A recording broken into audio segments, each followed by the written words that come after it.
Stop the bleed, change the story.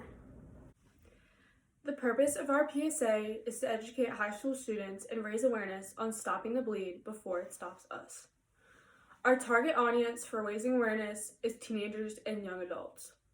This information is often not taught when teens are approaching the real world. The idea for this PSA was based around my friend, who was involved in a car crash earlier this year.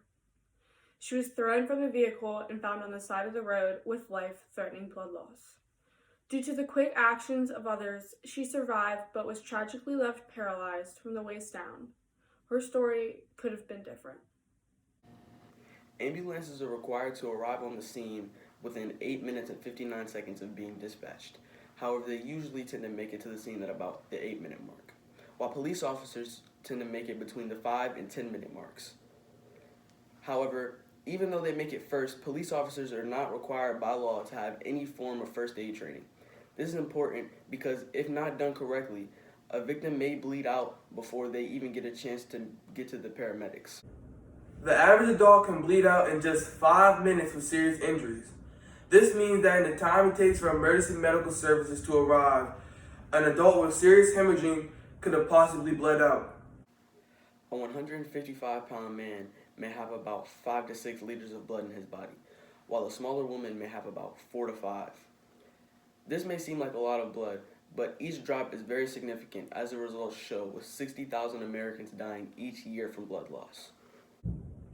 As part of our public service announcement, we would like to inform our audience on what to do in case of an emergency situation. Step number 1 is to always call emergency medical services. Then, you should assess the scene and put on protective equipment such as gloves if available. Then apply pressure to the wound. If it's an arm wound, raise the arm above the victim's head to slow blood flow. Properly apply a tourniquet.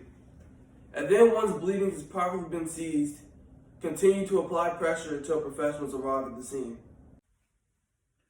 Mild symptoms of hemorrhagic shock include dizziness, sweating, nausea, and a headache.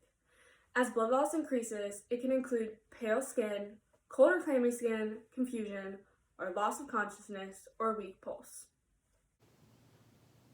There are 3 types of bleeding, with capillary being the least intense with a light flow. Venous is the second most intense, with a heavy, steady flow from the veins. Lastly, arterial bleeding, in which blood spurts with every heartbeat from the arteries. Although we focused on educating teenagers and young adults on this topic, it is a subject that needs to be spread into both older and younger generations. With knowledge of what to do and what not to do in a life-threatening situation, we can help people stand in as the page between the next chapter and the end of the story. With more knowledge of how to act in these types of situations, we believe that we can change many more stories than just the one you saw today. Be the page that takes us to the next chapter. Help stop the bleed to change the story. Thank you.